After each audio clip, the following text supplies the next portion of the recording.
450 délinquants arrêtés dans la nuit de la Saint-Sylvestre lors d'une opération débouclage organisée dans certains coins de la capitale. Débouclage qui s'inscrivent dans le cadre de la vaste opération Ndobo lancée à Kinshasa. Ces malfrats ont été présentés au vice-premier ministre en charge de l'Intérieur. Les images à suivre au début de ce journal. Également au sommaire des votes à 13h30, les étudiants de l'UNBTP confrontés à la pratique. Ces futurs ingénieurs des travaux publics sont sortis de leur livre et sont en plein chantier. Ils exécutent les travaux de construction du pont Chameau-Poil et un pont qui va relier les avenues de la montagne et des écuries dans la commune de Ngalima. On y revient dans un instant. Et enfin, des patients amaigris et abandonnés dans des chambres délabrées et à la merci de la nature sans suivi adéquat pour leur prise en charge médicale faute de moyens financiers et matériels à l'hôpital général de référence de la Rive. Révolté face à cette situation, le médecin directeur et le malade de cet hôpital tirent la sonnette d'alarme. Vous allez les entendre vers la fin de ce journal. Voilà tout pour le titre.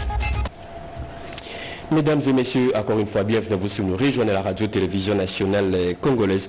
Je le dis au sommaire, le chiffre est inquiétant et alarmant. 450 délinquants arrêtés dans la nuit de la Saint-Sylvestre lors de l'opération débouclage organisée dans certains coins de la capitale.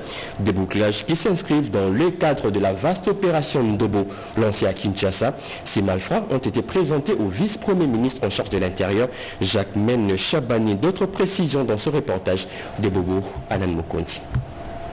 Désormais, l'évangile sera prêché partout sur le terrain par le vice-premier ministre, ministre de l'Intérieur et Sécurité, maître Jacques-Mène Chabani pour la conversion de Koulouna ou le corriger par la pénitence. Casquette blanche, jaquette, c'est un accoutrement d'un guerrier qui s'affiche. Bref, une posture d'une personne qui veut en découdre avec les phénomènes Koulouna sur toute l'étendue du territoire national. À travers les séries de bouclages de l'opération Ndobo lancée récemment et mise en œuvre par le vice-premier ministre, ministre de l'Intérieur et Sécurité, ces bandits urbains seront traqués jusqu'à leur dernier retranchement avant et après les festivités de fin d'année. Dans la traversée vers l'année 2025, ces bouclages sont supervisés par les commissaires divisionnaires adjoints de la police nationale congolaise Blaise Kilimbalimba dans 4 districts de la ville de Kinshasa. Plusieurs interpellations ont été enregistrées. Les jours se succèdent, mais ne se ressemblent pas, dit-on. 450 délinquants sont tombés dans les filets de la police. Ils ont été présentés devant le vice-premier ministre de l'Intérieur et Sécurité lors de son itinérance. Ces actions des forces de l'ordre se poursuivent dans la capitale congolaise afin de retrouver d'autres Koulouna en vue de garantir la quiétude de la population. Dans le cadre de cette mesure, le gouvernement central s'engage à améliorer l'effectif de la police qui sera renforcé par le recrutement et la formation des policiers afin d'intensifier les actions sur le terrain. Après cette étape, ces 450 bandits urbains qui s'ajoutent au premier groupe estimé à ce jour à plus de 1500 Koulouna seront jugés et sanctionnés par condamnation au cours des audiences foraines conformément à la loi et aux instructions du chef de l'État Félix-Antoine Tshisekedi Tshilombo. Le gouverneur de Haut-Touélé de retour dans sa province après un bref passage à Kinshasa. Il revient avec une bonne nouvelle, les débuts pour bientôt des travaux de réhabilitation de différents ponts écroulés. Les FONER viennent déjà de disponibiliser des fonds nécessaires pour l'arrivée de matériel dans le tout prochain jour. C'est au terme d'une courte mission dans la capitale congolaise que le gouverneur Jean-Bakoumito Gambou regagne la ville d'Issiro ce mardi 31 décembre 2024 par l'aéroport national d'Issiro-Matari. Il amène un message d'espoir à sa population en détresse suite à l'effondrement de plusieurs ponts. Le président de la République, Félix-Antoine Tshisekedi, chef de l'État, après que les ponts soient tombés, avait donné quelques instructions qu'il fallait suivre. Dans les jours à venir, vous allez voir les FONER à disponibiliser les fonds nécessaires à l'Office des routes pour que les restants du matériel du pont Bomukandi nous arrivent. Ça a été fait sur instruction du président, mais également des solutions sont en train d'être trouvées pour trouver le matériel pour le pont Embo, pour que rapidement nous soyons accompagnés. Avec le président Félix, c'est le terrain, c'est le travail, c'est le développement du pays. L'heure n'est plus à suivre ces petits manipulateurs.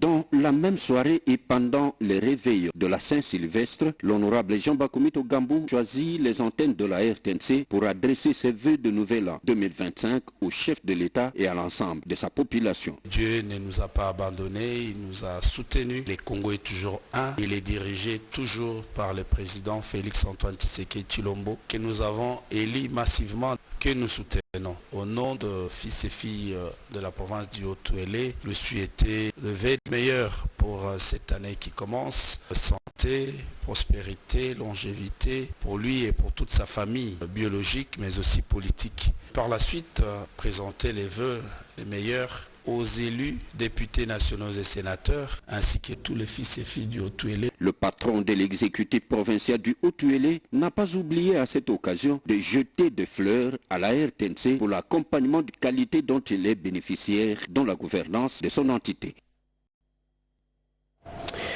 Autre titre annoncé au sommaire, les étudiants de l'INBTP confrontés à la pratique. Ces futurs ingénieurs des travaux publics sont sortis de leurs livres et sont en plein chantier. Ils exécutent les travaux de construction du pont Chamou-Palais, un pont qui va relier les avenues de la Montagne et des Écuries dans la commune de Ngalima. Les travaux ont été lancés par le directeur général de cet alma mater, Nana Nawej, et Patrick Achalampoï étaient sur place. L'Institut national du bâtiment et des travaux publics, l'INBTP, conformément à sa mission de contribuer au développement des infrastructures du pays, a la charge aujourd'hui de superviser les travaux de construction d'un pont devant relier les avenues de la Montagne et des Kinshasa-Ngalima. Ce projet marque une étape cruciale dans les efforts de désengorgement de l'avenue du tourisme, une artère stratégique mais souvent congestionné dans la capitale. En tout cas, premièrement, les premiers bénéficiaires, c'est principalement la communauté de l'INBTP qui dit sincèrement merci à son Excellence, Monsieur le Président de la République, mais aussi la population environnante. Donc je pense que l'aménagement de cette route ainsi que la construction de ces ponts permettront bien évidemment de pouvoir résoudre tant soit peu ce problème de quoi ça descend unique. Donc ça signifie c'est une voie qui vient accompagner cette initiative de faire certaines routes de Kinshasa d'essence unique. Mais la voie qu'on est en train d'aménager ici, elle permettra cette fois-ci de faciliter ce mouvement qui soit fluide par rapport à l'avenue du tourisme. Les projets mobilisent activement les étudiants de l'INBTP, pierre angulaire dans la matérialisation. En avant est mis l'apprentissage pratique et l'expertise locale. Pont du type poutre en béton armé, long de 9 mètres, sera vite exécuté en suivant les rythmes des décaissements. Le tout dernier coup de marteau a retenti le mardi dernier à l'Assemblée provinciale du Kasaï oriental pour la session parlementaire dès septembre. L'adoption du projet budgétaire 2025 et l'examen de l'édit sur la reddition des comptes pour 2023 figurent parmi les matières principales traitées au cours de cette session parlementaire qui vient de se clôturer. Il s'est clôturé à l'Assemblée provinciale du Kasaï oriental la session de septembre, ce lundi 30 décembre 2024. Dans son discours, le président de l'Assemblée provinciale, Mouya Mukendi, a condamné les attaques contre la RDC, les attribuant à des manœuvres soutenues par le Rwanda, qui cherche à s'approprier illicitement les ressources du pays. Il a souligné la nécessité d'une mobilisation collective pour protéger la souveraineté nationale et rejeter toute forme de balkanisation. Le président de l'organe délibérant du Kasaï oriental a également appelé à l'adaptation du cadre institutionnel afin de relever le défi actuel de la RDC. Au cours de cette session, l'Assemblée provinciale a doté la province du Kasaï oriental d'un budget pour l'exercice 2025. Nous avons donné les moyens de la politique du gouvernement provincial. Pour l'application efficace de cet instrument de gestion du gouvernement provincial, j'instruis la Commission économique et financière de l'Assemblée provinciale de demander aux ministres provinciaux en charge de l'exécution du budget de la province de lui transmettre trimestriellement les documents et les renseignements relatifs à l'exécution budgétaire. Durant cette session, plusieurs matières ont été traitées, notamment l'adoption du projet budgétaire 2025, l'examen de l'audit sur la reddition de comptes pour 2023 et la modification de l'audit budgétaire 2024. La prochaine session, qui s'ouvrira en mars 2025, s'épanchera sur le contrôle parlementaire strict avec pour objectif de veiller à la mise en œuvre des différents projets adoptés. Le sénateur Jean Tshisekedi poursuit ses vacances parlementaires dans le Kasaï central.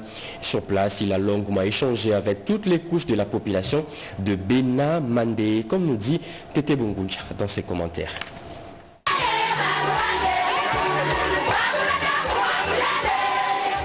les actions du sénateur Jean Tshisekedi Kabasele en faveur des communautés locales du Kasaï central pour soutenir les efforts du chef de l'État Félix-Antoine Tshisekedi Tshilombo dans le cadre du programme de développement à la base des 145 territoires impressionne plus d'un à cette partie du centre du pays. C'est le tour de son groupement natal, Benamandé, de palper du doigt les œuvres de cet élu des élus du parti présidentiel UDPS. À travers une tournée dédiée à la deuxième phase de ses vacances parlementaires, ce fils du terroir a soutenu la poursuite des constructions d'un centre de santé dont les travaux sont lancés sur fonds propres. Après un tour d'inspection avec l'accompagnement du chef du village, les tôles ont été remis aux architectes afin de parachever les travaux. Les forages d'eau potable construits à une durée très courte pour répondre urgemment à ces besoins exprimés par la population ont été inaugurés à la satisfaction de tous. Comme partout il est passé, le sénateur Jean Tshisekedi Kabasele a remis des pannes aux femmes afin de passer en bonté cette période de fête. C'est un véritable moment de communion et de fraternité entre élus du peuple et sa base naturelle.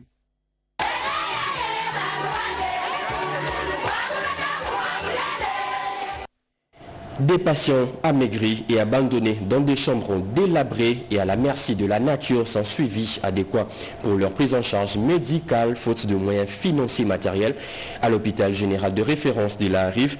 Vous le verrez sur les images. Révoltés face à cette situation, le médecin directeur et les malades eux-mêmes lancent un cri de détresse au gouvernement congolais. Blandine Wavingana a fait les tours des différentes chambres. Le célèbre hôpital de la Rive, connu pour sa spécialité de traitement de la lèpre, meurt. La réforme a voulu que cet hôpital devienne un hôpital général de référence où toutes les pathologies sont prises en charge.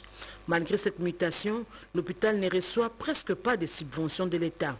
Les patients sont pour la plupart des indigents. Nous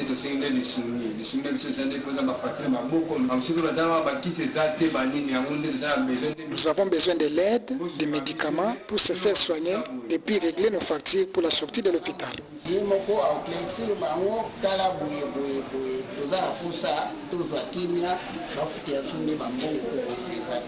Médecins, infirmières et infirmiers ainsi que l'ensemble du personnel médical lance un SOS aux autorités compétentes pour se pencher sur l'hôpital de la Rive. Nous sommes dans un endroit enclavé. Nous sollicitons vraiment qu'on puisse nous équiper d'abord en ambulance pour les malades.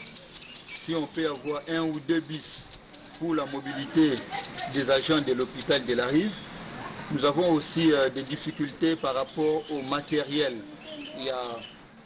On n'a pas un appareil de radio chez nous ici, pas de banque du sang, un appareil d'échographie, aussi les scanners, nous avons besoin des médicaments.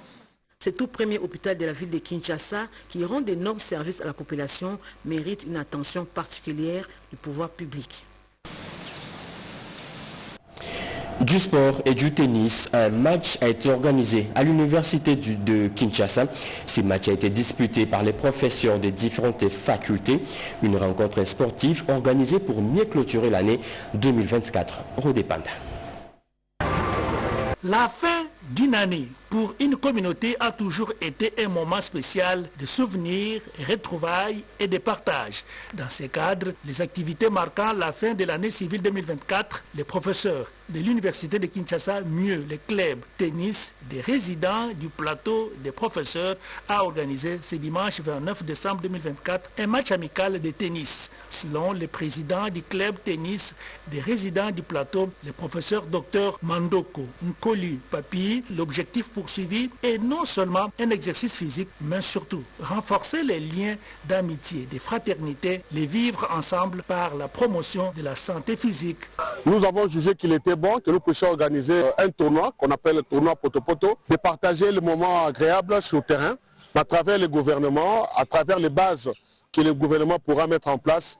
Je sais que ça va faire la bonne promotion de tennis à travers la République démocratique du Congo. La personne qui a sponsorisé ce tournoi, professeur Mado Poba, mon épouse. Cette activité organisée avec la collaboration de la professeure Dr Mado Poba a réuni toutes les couches sociales du plateau des professeurs de l'UNIKIN, personnel administratif, ouvriers et enfants. Les clubs tennis des résidents du plateau entend multiplier ces rencontres sportives en 2025. Un appel est donc lancé, personnes de bonne volonté pour un soutien, car l'exercice physique et corporel contribue énormément à la santé. Les Anamongo de Kinshasa ont désormais un nouveau siège. Cette nouvelle adresse a été inaugurée cette semaine en présence de plusieurs notabilités. Chimène Dondo nous explique.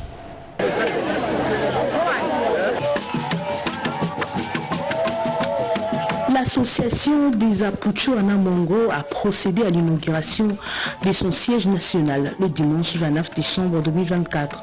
Cet événement vise à renforcer la solidarité parmi les ressortissants mongo de la RDC et à soutenir les initiatives de développement du chef de l'État. L'événement, qui s'est déroulé dans une ambiance festive et chaleureuse, a rassemblé de nombreux membres de la communauté mongo, ainsi que des invités de marque, y compris le représentant du gouvernement et de leaders communautaires. L'objectif principal de cette rencontre était de célébrer l'inauguration du nouveau siège national de l'association. Ce lieu sera non seulement un point de rencontre pour la communauté, mais aussi un centre de ressources pour les soutiens aux projets de développement dans les zones où vivent les Mongo. Lors de son discours, le président de l'association a souligné l'importance de l'unité et de la solidarité parmi les ressortissants mongo. Ces sièges est le symbole de notre engagement envers notre communauté et notre pays, a-t-il déclaré. Nous visons à collaborer avec le gouvernement pour soutenir les initiatives de développement qui amélioreront les conditions de vie dans notre région d'origine. Cette inauguration marque un tournant significatif pour les communautés. Les Apucho Anamongo témoignent d'un engagement renouvelé envers le développement social et économique de la République démocratique du Congo. À présent, nous allons faire le tour des différents kiosques à journaux pour vous parler des actualités phares de ce jeudi 2 janvier 2025. La revue de presse, une sélection de Jean-Pierre Ndolo Demazou et je reste au fond.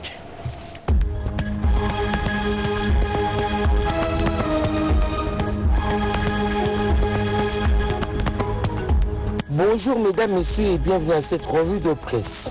RDC M23, 17 soldats congolais condamnés notamment à la peine de mort à Lubero, titre actualité.cd. La sentence a été rendue par le tribunal de garnison de Butembo à Lubero, au nord Kivu. Ces soldats étaient poursuivis entre autres pour meurtre et pillage dans le cadre de la guerre contre les rebelles du M23. Au total, 23 prévenus militaires ont été devant la barre, dont 6 acquittés et blanchis de toute charge, selon le colonel Mac Azukai, porte-parole des opérations militaire de Kanyabanyonga à Eringeti dans la province du Nord Kivu.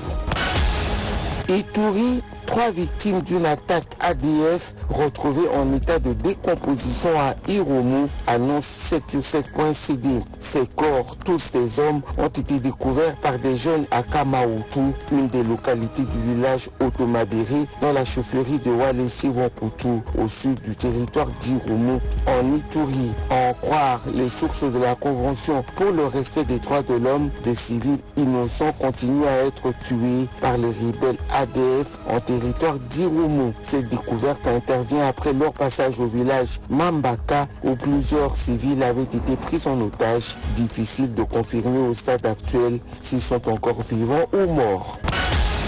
Saint-Sylvestre à Kinshasa, près de 450 inciviques interpellés, note le potentiel.cd. La fête de la Saint-Sylvestre n'a pas été un jour férié pour le vice-premier ministre de l'Intérieur Jacquemain Chabani.